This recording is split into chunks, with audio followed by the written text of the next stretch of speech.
मैं कहना चाहूँगी कि ये जो उत्तर है वो असत्य है, क्योंकि अगर ये उत्तर आपने सही दिया है और इसमें अनुपात के रूप में आपने दिया है कि मांग है 24.43 मीट्रिक टन और उपलब्धता 27, मतलब कि 27.93 उपलब्धता मीट्रिक टन है यूरिया की, और डीएपी की 8.33 और 8.30 उपलब्धता और 8.33 मांग।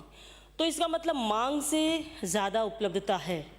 तो फिर ये किसानों की जो लाइनें हैं वो दुकानों के बाहर हम सब ने देखा, गेहूं और सरसों की जब फसल बोई गई उस समय किसानों को खाद मिलना इतना मुश्किल हो रहा था कि किसान 3-3 दिन तक लाइनें लगाकर बैठे हुए थे। तो ये कारण क्या है कि आप जो आंकड़ा दे रहे हैं वो आंकड़ा तो बिल्कुल सही है कि उपलब्ध तो अच्छा हो रहा है, लेकिन बीच में है कौन जो इस खाद को रोके हुए है, और वो जो रोके हुए खाद को है उसके खिलाफ आपने अब तक क्या कार्रवाई की, और उन चोरों को बार बार हटाने और फिर वापस बहाल करने का कारण क्या है? मंत्री महोदय ये बताएं कि ये बीच में रोकने वाला कौन है और उसके खिलाफ क्या कार्रवाई करेंगे? माननीय मंत्री जी, देखो ऐसा है, सुनिए, जो आंकड़े माननीय विधायक महोदय ने रखे हैं, डिमांड और सप्लाई, ये बिल्कुल सही आंकड़े हैं। इसी प्रकार कोई आंकड़ा छुपाया नहीं गया। और 3 लाख मीट्रिक टन खाद हमने एक्स्ट्रा यूरिया सप्लाई किया है आपकी बार, ऐसे ही डीएपी किया है, ऐसे यूरिया किया है।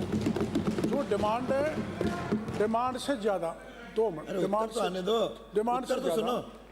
और जो माननीय सदस्य ने कहा था कि लाइन लगी, तो एक साथ माना कोई किसान आ गया, 50 किसान आ गए तो लाइन ही लगेगी। तो उनको लाइन हमने उनमें रखा था, पर्ची देते थे खाद आने से एक दिन पहले। अरे श्रवण कुमार, माननीय आपका अनुमति नहीं है। माननीय हरिमोहन जी, अंकित नहीं, माननीय हरिमोहन जी, ये तरीका ठीक नहीं है।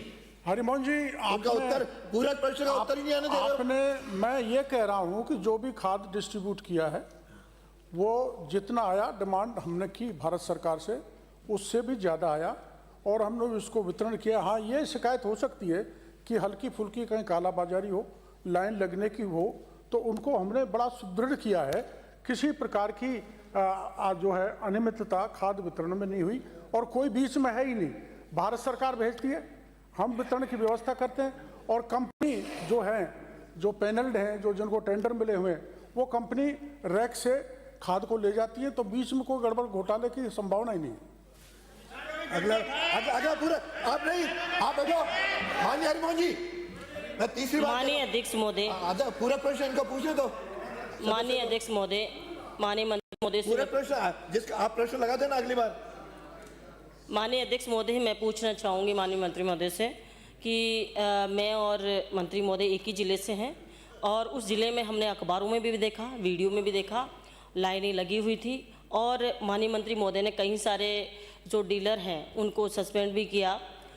लेकिन सस्पेंड अगर कहीं गड़बड़ी थी नहीं तो सस्पेंड क्यों किया, और सस्पेंड अगर कर दिया तो फिर बहाल क्यों किया? इसका जवाब दें। ऐसा है, जिसे माननीय स्पीकर साहब, कहीं शिकायत मिली कि फलाना डीलर, सब डीलर गड़बड़ कर रहा है वितरण में, या तो कोई फेवर कर रहा है, या ज़्यादा लंबी भीड़ है, या किसी कारण से कमी आ गई, टाइम पे सप्लाई नहीं हुई, और उसने लापरवाही बरती, तो लापरवाही के कारण हमने उनको सस्पेंड कर दिया, और जब संतुष्टपूर्ण जवाब आ गया तो बहाल कर दिया। हमने मैं कहना चाहूँगा आपको, हमने इन लापरवाहियों को लेकर इतने मुकदमे दर्ज कराए हैं, इतनी जांचें की हैं जो पिछले राज में कभी नहीं। मैं पिछले राज पे नहीं ले जाना चाहता, लेकिन क्वालिटी कंट्रोल को लेकर मैं आपको एक आंकड़ा रखना चाहूँगा। हमारा फर्टिलाइजर में पहली बार, पिछली सरकार के आंकड़े नहीं बताऊंगा, इनको पतंगे लगेंगे तो कहेंगे हमने कुछ नहीं किया। आपको FIR फर्टिलाइजर में 107 हुई है, अब तक इतनी कहीं नहीं हुई। सीड में एक भी इन्होंने नहीं कराई, हमने 5 कराई है। पेस्टिसाइड में 1 कराई है। निरीक्षण 11,938 निरीक्षण किए गए हम स्पीकर साहब पूरे राजस्थान में, और 605 को कारण बताओ नोटिस दिया है। 178 लोगों के लाइसेंस सस्पेंड किए, जांच के बाद कुछ के बहाल हो गए, कुछ अपील में चले जाते हैं, कोई हाई कोर्ट से ले आते हैं, तो ये कारण है। और लाइसेंस टर्मिनेट किए 46 लोगों के, और पुलिस द्वारा गिरफ्तारी हुई है 28 लोगों की, और कोर्ट में चालान पेश हुआ है 16 केसों में, कोर्ट में अग्रिम जमानत हो गई 21 केसों में। अब तक सील्ड उर्वरक निर्माण फैक्ट्री हैं 27 जिनके सील लगे हुए, बिल्कुल चस्पा ठोक रखा है। इसलिए किसी प्रकार का फेवर न राजनीतिक दबाव, और जैसे आमतौर पर पिछले राज में लेन देन करके कर देते थे, वैसे हमारे राज्य में संभव नहीं। अगला प्रश्न दो हो गए आपके। माननीय अध्यक्ष हो महोदय, गए माननीय सदस्य। मंत्री महोदय ने अगला प्रश्न श्री गोविंद प्रसाद